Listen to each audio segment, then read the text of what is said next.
Terraforming Mars: Ares Expedition is the new standalone sequel to the hit 2016 engine building game, attempting to take the cold industry of the original and combining it with the now classic round resolution from San Juan and Race for the Galaxy, trying to mix it all up into a rich, gooey loaf of terraforming goodness. And for the most part, they succeed. But before we get into too many direct comparisons, let's first take a look at this game on its own merits.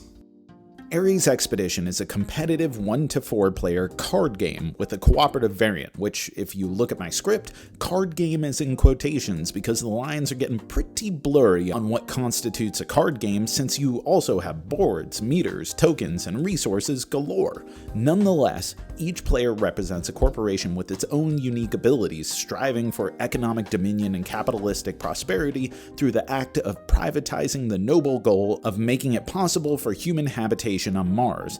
At the start of the round, all players pick one of their 5 phase cards from their hand, simultaneously reveal, and any revealed phases are resolved for all players that round. Here's the thing, there are a few catches. First off, you cannot play the same phase card that you played for last round. No repeatsies by the same player. And second, if multiple players play the same phase card for this round, then it still only amounts to one resolution of that phase for this round. And third, during each phase resolution, if you were one of the players who played the card to create that phase in the first place, then you get a little added bonus, an extra little just a cherry on top to make the action a little bit more powerful for you, while all other players get the basic version of that phase resolution. So you say, Jack, what are the phases? Well, I'm glad you asked. Development allows you to play green cards, which by and large increase your production of the game's various resources, as well as increase your steel and titanium, which in contrast to the original, are static discounts to affiliated cards rather than a resource in and of themselves, which is actually pretty cool. Construction is where you play blue and red cards, blue for ongoing and activatable abilities, and red for usually spectacular but one-off abilities. Action is where you do the bulk of your terraforming. Not only can you take the actions of each of your blue activatable cards, but you can also take standard projects to convert money or plant and heat resources to increase global parameters, gaining terraforming rating, a point value and money-making metric as you go, and cute little forest tokens held in your personal supply worth even more points at the end of the game. Which brings us to the last 2 phases.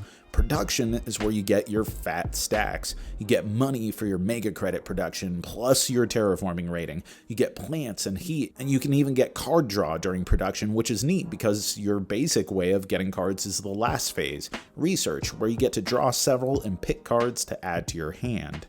What this amounts to is a game where initially it's a struggle to accomplish anything. Resources and cards are hard to come by, and it can feel a little bit wonky as you try to decide what's the appropriate next phase card to play. But as the game goes on, it starts to ramp up really quickly, and you catch on to the rhythm and flow, and eventually you reach a level of automation where you can more reliably and more instinctively chain sequences of phases together. The game continues until all of the global parameters, the heat, oxygen, and water levels of Mars, have reached their necessary levels for human habitation, and the player with the most points from their terraforming rating, their forest tokens, and their point cards wins.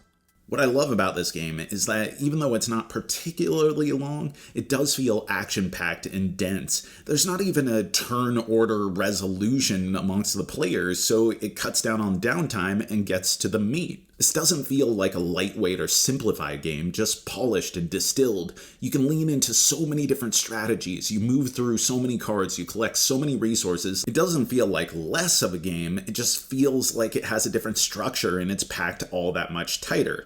Which brings me to the Martian elephant in the room, which is, how does it compare to its older brother?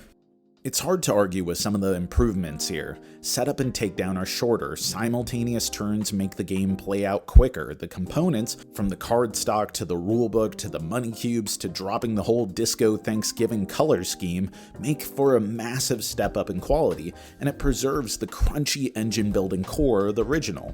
The three major mechanical differences that give it a unique vibe are that the game strips away all of the area control and tile placement of the OG, which wasn't critical to the experience, but added an extra strategic consideration and point-of-player interaction. Also, the whole milestone and reward system is stripped away from this game, which further erodes the already scaled back level of player interaction. And lastly, turn resolution. In the original, I could take actions at my own pace.